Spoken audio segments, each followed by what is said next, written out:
नमस्कार दोस्तों। टॉपिक पे जाने से पहले चैनल के रिगार्डिंग एक अपडेट वो ये कि चैनल का नाम जे कृष्णमूर्तिज़ विज़डम से बदल के एग्नोस्टिसिज्म यानी अज्ञेयवाद कर दिया गया है। अब इसका मतलब क्या होता है या ये क्यों किया गया है, ये बात करेंगे Q&A सेशन के वीडियो में।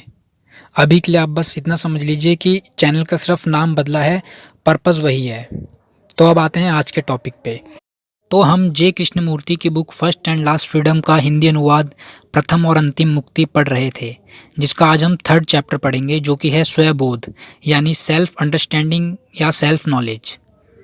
अब चैप्टर पे जाने से पहले मैं आपको बताना चाहूँगा कि जे कृष्णमूर्ति बहुत ही ड्राई टीचर थे, क्योंकि वो सीधा टू द पॉइंट और सिर्फ मुद्दे की बात करते थे। इसीलिए उनको सुनना या पढ़ना कई लोगों के लिए बहुत उबाऊ होता है। लेकिन अगर फिर भी आप अपनी ऊब को सहते हुए उन्हें पढ़ते हैं या सुनते हैं तो आपको बहुत सी नई इंसाइट्स मिलेंगी। इसीलिए मैं आज सिर्फ इतना कहना चाहूँगा कि आप इसे पूरा सुनें। तो शुरू करते हैं। विश्व की समस्याएं इतनी प्रचंड और जटिल हैं कि उनको समझने और इस प्रकार उनके समाधान के लिए यह आवश्यक है कि हम उनका सामना सरल एवं प्रत्यक्ष रूप से करें। और सरल एवं प्रत्यक्ष होना ना बाहरी परिस्थितियों पर निर्भर करता है और ना ही हमारे अपने पूर्वाग्रहों एवं मनोभावों पर। उनका समाधान ना तो सभाओं द्वारा, न योजनाओं द्वारा और ना पुराने नेताओं को बदलकर नए नेताओं की स्थापना करने से मिलने वाला है। स्पष्ट है कि समाधान समस्या निर्मित करने वाले में ही निहित है, जो सारे उपद्रव का, घृणा का एवं मनुष्य के बीच अपार नासमझी का कारण है। इन तमाम उपद्रवों को, समस्याओं को पैदा करने वाला और कोई नहीं, व्यक्ति ही है। आप और मैं हैं, ना कि यह संसार जैसा कि हम सोचा करते हैं। आपका दूसरों के साथ जो संबंध है वही संसार है। आपसे और मुझसे अलग कोई संसार नहीं है। संसार या समाज वह संबंध ही है जो हम परस्पर स्थापित करते हैं या स्थापित करने का प्रयत्न करते हैं। अतः समस्या यह संसार नहीं बल्कि आप और मैं हैं, क्योंकि यह संसार हमारा ही प्रक्षेपण है और उसे समझने के लिए हमें अपने को समझना होगा। संसार हमसे पृथक नहीं है, हम ही संसार हैं और हमारी समस्याएं ही संसार की समस्याएं हैं। इस बात को बार बार दोहराने की ज़रूरत नहीं पड़नी चाहिए, लेकिन पता नहीं क्यों हम इतने सुस्त और बेजान हैं कि हम समझते हैं कि संसार की समस्याओं से हमारा कोई मतलब नहीं है। उन्हें तो संयुक्त राष्ट्र संघ हल करेगा या पुराने के बजाय नए नेता उनका हल निकालेंगे। लेकिन ऐसा सोचना बेहद संकुचित मानसिकता है, क्योंकि संसार में होने वाले इस भयानक कष्ट के लिए, इस भ्रांति के लिए, युद्ध के लगातार बने रहने वाले इस खतरे के लिए हमारे अलावा और कोई जिम्मेदार नहीं है। दुनिया को बदलने के लिए हमें शुरुआत खुद से करनी होगी और खुद से शुरू करने के लिए सर्वाधिक महत्व की बात है हमारी मंशा। हमारी मंशा स्वयं को समझने की होनी चाहिए, ना कि बात दूसरों के ऊपर छोड़ने की कि वे अपने को बदलें अथवा क्रांति द्वारा दक्षिणपंथी या वामपंथी परिवर्तन लाएं। यह आपको और मेरा, हम सबका दायित्व है, क्योंकि जिस विश्व में हम रहते हैं वह चाहे जितना भी छोटा क्यों ना हो, यदि हम अपने को बदल सकें, अपने नित्य प्रति के अस्तित्व में मूलतः भिन्न दृष्टिकोण ला सकें, तो शायद पूरे विश्व को यानी दूसरों के साथ अपने विस्तृत संबंध को हम प्रभावित कर सकें। जैसा कि मैंने कहा, हमें अपने आप को समझने की प्रक्रिया की छानबीन करनी है। यह कोई अलगाव की प्रक्रिया नहीं है, यह संसार से संन्यास नहीं है, क्योंकि आप अलग थलग नहीं रह सकते। होने का अर्थ ही है संबंधित होना। संबंधहीन जीवन नाम की कोई चीज़ नहीं है। यह उचित संबंध का अभाव ही है जो द्वंद्वों को, कष्ट और कलह को जन्म देता है। हमारा संसार चाहे जितना छोटा हो, लेकिन अगर हम उस छोटे से संसार में अपने संबंधों में बदलाव ला सकते हैं तो वह परिवर्तन एक ऐसी तरंग की तरह होगा जो निरंतर बाहर की ओर फैलती चली जाती है। मेरे विचार से इस विषय को समझना आवश्यक है कि विश्व हमारा संबंध ही है, चाहे वह संबंध कितना ही सीमित क्यों ना हो। और यदि उस संबंध में हम परिवर्तन ला सकते हैं, सतही नहीं बल्कि एक आमूल परिवर्तन, तो हम सक्रिय रूप में विश्व को बदलना शुरू कर देंगे। वास्तविक क्रांति दक्षिणपंथी या वामपंथी जैसे किसी विशेष प्रारूप के अनुसार नहीं होती। वास्तविक क्रांति तो मूल्यों की क्रांति है। वह एक ऐसी क्रांति है जो ऐन्द्रिक मूल्यों से उन मूल्यों की ओर अग्रसर होती है जो ना ऐन्द्रिक है, ना ही परिवेश जनित। आमूल क्रांति, रूपांतरण या नवजीवन का संचार करने वाले सही मूल्यों को खोज निकालने के लिए यह अनिवार्य है कि व्यक्ति स्वयं को समझे। स्वबोध प्रज्ञा का और इस प्रकार आमूल परिवर्तन या नवजीवन का आरंभ है। अपने आप को समझने के लिए समझने की मंशा जरूरी है, लेकिन यही मुश्किल आ जाती है। हालांकि हम में से अधिकतर लोग असंतुष्ट हैं और हम तुरंत परिवर्तन लाना चाहते हैं, लेकिन हमारा असंतोष केवल कुछ परिणामों की उपलब्धि तक ही सीमित होकर रह जाता है। असंतुष्ट होने का कारण या तो हम कोई दूसरा काम खोजने लगते हैं या परिस्थितियों के आगे हार मान लेते हैं। वह असंतोष हमें अंदर से प्रज्वलित करने के, इस जीवन के विषय में, अस्तित्व की समस्त प्रक्रिया के विषय में सवाल उठाने के लिए प्रेरित करने के बजाय एक दूसरी दिशा में ही मुड़ जाता है और हम एक औसत दर्जे के व्यक्ति रह जाते हैं, जिसमें अस्तित्व के पूरे तात्पर्य को खोजने की कोई प्रेरणा, कोई तीव्रता नहीं होती। अतः खुद से ही इन चीज़ों का पता लगाना जरूरी है, क्योंकि कोई दूसरा हमें स्वबोध नहीं करा सकता। यह कुछ ऐसा नहीं है जिसे किसी पुस्तक के द्वारा हासिल किया जा सके। इसकी खोज हमें ही करनी होगी और इस खोज के लिए संकल्प, अनुसंधान, अन्वेषण आवश्यक है। और जब तक इस खोज का गंभीरतापूर्वक अन्वेषण करने का इरादा स्थिर है, यह वह है ही नहीं, तो अपने को जानने की किसी आकस्मिक इच्छा का या उस बारे में किसी कथन मात्र का कोई महत्व नहीं है। इस प्रकार संसार में परिवर्तन स्वयं में परिवर्तन से ही संभव होगा, क्योंकि यह स्वयं ही मानव अस्तित्व की समस्त प्रक्रिया का परिणाम एवं अंग है।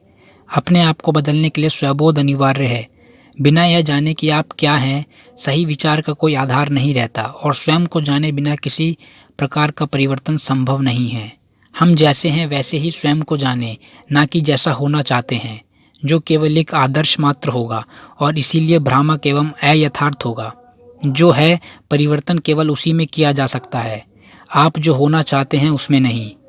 आप जैसे हैं उस यथार्थ को जानने के लिए यह जरूरी है कि आपका मन असाधारण रूप से सजग हो, क्योंकि जो है वह निरंतर बदल रहा है और उसे तुरंत तभी समझा जा सकता है जब मन किसी खास रूढ़ि या विश्वास से, किसी खास कार्य पद्धति से बंधा नहीं हो। यदि आप किसी चीज़ को समझना चाहते हैं तो कहीं बंधे रहना उपयोगी ना होगा। अपने आप को जानने के लिए एक ऐसी सजगता, मन की एक ऐसी सतर्कता आवश्यकता है जिसमें सभी प्रकार के विश्वासों से, सभी प्रकार की आदर्शवादिता से स्वतंत्र निहित हो, क्योंकि विश्वास और आदर्श तो बस आपकी दृष्टि पर अपना रंग चढ़ा देते हैं, यथार्थ बोध को विकृत कर देते हैं। यदि आप यह जानना चाहते हैं कि आप क्या हैं, तो आप किसी भी ऐसी बात की कोरी कल्पना नहीं कर सकते या उसमें विश्वास नहीं कर सकते जो आप नहीं हैं। यदि मैं लोभी, ईर्ष्यालु, हिंसक हूँ, तो अहिंसा एवं निर्लोभ के आदर्श को बनाए रखने का कोई मूल्य नहीं है। परंतु यह जानने के लिए कि हम लोभी या हिंसक हैं, इसे जानने और समझने के लिए असाधारण दृष्टि की आवश्यकता होती है। उसके लिए चाहिए ईमानदारी, विचारों की स्पष्टता, जबकि जो है उससे अलग किसी आदर्श के पीछे चलना एक पलायन है। यह पलायन आप जो है उसका पता लगाने और उस पर सीधे कार्य करने से रोकता है। आप क्या हैं इसे समझना। आप जो कुछ भी हो, चाहे सुंदर हो, कुरूप हो, दुष्ट हो, शरारतपूर्ण हो, आप जैसे हैं उसे जस का तस बिना तोड़े मरोड़े समझना ही सदाचार की शुरुआत है। सदाचार अनिवार्य है क्योंकि वह मुक्त करता है। सदाचार के होने पर ही आप कुछ खोज सकते हैं, जी सकते हैं, किंतु सदाचार का संवर्धन करने से यह संभव नहीं होता, क्योंकि वैसा करना हमें सिर्फ सम्मान तो दिला सकता है पर बोध और मुक्ति नहीं दे सकता। सद्गुणी होना और सद्गुणी बनना, इन दोनों में फ़र्क है। सदाचारी होना जो है उसको समझ लेने से संभव होता है, जबकि सदाचारी बनना एक प्रकार का स्थगन है। उसमें हम जैसा होना चाहते हैं उससे जो है को ढक देते हैं। अतः सदाचारी बनने का मतलब हुआ कि आप जैसे हैं उस पर प्रत्यक्ष क्रिया से बचना चाहते हैं। किसी आदर्श को पोषित कर जो है उसे बचने की इस प्रक्रिया को सदाचार की संज्ञा दे दी जाती है। परंतु यदि आप इसे निकटता से एवं सीधे सीधे देखें तो आपको पता चलेगा कि उसमें सदाचार जैसा कुछ नहीं है। वह जो है उसका सामना करने से बचना है, उसे टाल देना है। जो नहीं है वह बनना सदाचार नहीं होता। सदाचार का अर्थ है जो है उसे समझना और इस प्रकार उस जो है से मुक्त हो जाना। ऐसे समाज में जो तीव्र गति से विघटित हो रहा है, सदाचार अत्यावश्यक है। एक नए विश्व के निर्माण के लिए, प्राचीन से भिन्न एक नवीन संरचना के निर्माण के लिए खोज करने की स्वतंत्रता अनिवार्य है और स्वतंत्र होने के लिए सदाचार अनिवार्य है, क्योंकि बिना सदाचार के मुक्त होना संभव नहीं है। क्या कोई दुराचारी जो कि सदाचारी बनने की कोशिश में लगा है कभी भी यह जान सकता है कि सदाचार क्या है? जो व्यक्ति नैतिक नहीं है वह कभी भी स्वतंत्र नहीं हो सकता और इसलिए वह कभी भी यथार्थ को नहीं जान सकता। यथार्थ को तभी जाना या पाया जा सकता है जब हम जो हैं उसे समझ लें, और जो है उसे समझने के लिए स्वतंत्रता यानी जो है के डर से मुक्ति जरूरी है। इस प्रक्रिया को समझने के लिए जो है उसको जानने की मंशा होनी आवश्यक है। प्रत्येक विचार, भावना और क्रिया को समझना आवश्यक है, लेकिन जो है उसे समझना अत्यधिक कठिन है, क्योंकि वह स्थिर गतिहीन कभी नहीं रहता, वह सदा ही गतिशील है। जो है आप वही हैं, ना कि जो आप कुछ बनना चाहते हैं। वह कोई आदर्श नहीं है, क्योंकि आदर्श कल्पित मनगढ़ंत होता है। वास्तविकता वही है जो आप हर क्षण कर रहे हैं, सोच रहे हैं, महसूस कर रहे हैं। जो है वह वास्तविक है और उसे समझने के लिए सजगता की, सतर्कता की और एक तीव्रग्राही मन की आवश्यकता होती है। लेकिन यदि हम जो है उसकी निंदा करना, उस पर दोषारोपण करना या उसका प्रतिरोध करना शुरू कर दें, तो हम उसकी गति को नहीं समझ पाएंगे। यदि मैं किसी व्यक्ति को समझना चाहता हूँ, तो उसके प्रति विरोध का भाव नहीं रख सकता। मुझे उसका निरीक्षण करना होगा, अध्ययन करना होगा।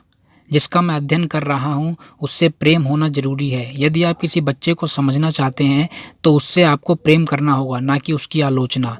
आपको उसके साथ खेलना होगा, उसकी चाल-ढाल का, उसकी स्वभावगत खूबियों का, उसके व्यवहार का अध्ययन करना होगा। लेकिन यदि आप केवल निंदा ही करें, उसका प्रतिरोध करें या उस पर दोष लगाएँ, तो आप उस बच्चे को नहीं समझ सकेंगे। इसी प्रकार जो है उसे समझने के लिए व्यक्ति को यह देखना चाहिए कि वह क्षण प्रतिक्षण क्या सोचता है, क्या अनुभव करता है और क्या क्रिया करता है। यही तो वास्तविकता है। कोई भी और कार्य, कोई भी आदर्श या आदर्श प्रेरित कार्य वास्तविक नहीं होता। वह केवल एक चाह है, जो है उससे अलग होने की एक झूठी अभिलाषा। जो है उसे समझने के लिए मन की एक ऐसी अवस्था की ज़रूरत होती है, जिसमें ना तो कोई तादात्म्य और ना ही तिरस्कार, जिसका अर्थ है कि एक ऐसा मन जो सतर्क है किंतु निष्क्रिय है। मन की उस स्थिति में हम तब होते हैं जब हम सचमुच कुछ समझना चाहते हैं।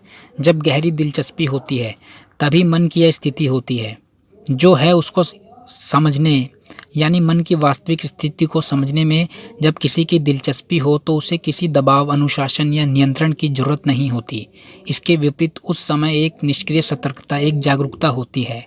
सजगता की यह अवस्था तभी आती है जब गहरी दिलचस्पी होती है, जब समझने की मंशा होती है। अपने आप को मौलिक रूप से समझना ज्ञान या अनुभवों के संचय से नहीं होता, वह तो केवल स्मृति का संवर्धन है। अपने आप को समझना तो क्षण प्रतिक्षण होता है। यदि हम स्वयं के विषय में केवल ज्ञान संचित करें, तो वही ज्ञान बोध में बाधक बनेगा, क्योंकि संचित ज्ञान और अनुभव एक केंद्र बन जाता है, ऐसा केंद्र जिसके माध्यम से विचार घनीभूत होता है और उसी में उसका अस्तित्व होता है। विश्व हमसे और हमारी क्रियाओं से भिन्न नहीं है, क्योंकि हम जैसा हैं ऐसा होना ही विश्व की समस्याओं को जन्म देता है। हम में से अधिकांश की कठिनाई यह है कि हम सीधे तौर पर स्वयं को नहीं जानते और हम किसी ऐसी प्रणाली, ऐसी पद्धति, ऐसी तरीके को खोजते रहते हैं जिसके जरिए हमें तमाम मानवीय समस्याओं से निजात मिल जाए। अब क्या स्वयं को जानने का कोई उपाय, कोई विधि है?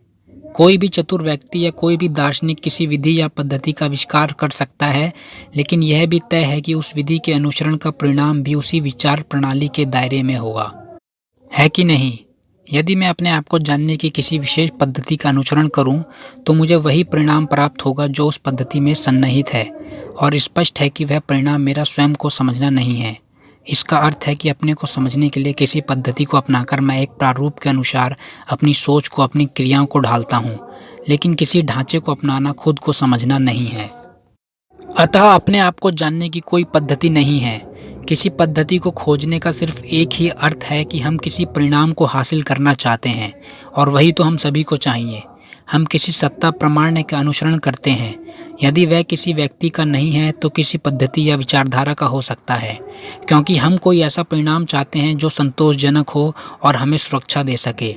हम वास्तव में अपने को, अपने आवेगों एवं अपनी प्रतिक्रिया को, अपने सोचने की समस्त प्रक्रिया को, चाहे वे चेतन हो अथवा अचेतन, समझना नहीं चाहते, बल्कि हम उस प्रणाली का अनुसरण करना पसंद करते हैं जो हमें किसी परिणाम को आश्वासन दे सके। परंतु किसी विधि का अनुसरण निश्चित तौर पर सुरक्षा एवं निश्चितता को पाने की हमारी अभिलाषा का परिणाम है, और स्पष्ट है कि कोई भी परिणाम स्वयं को समझ नहीं है।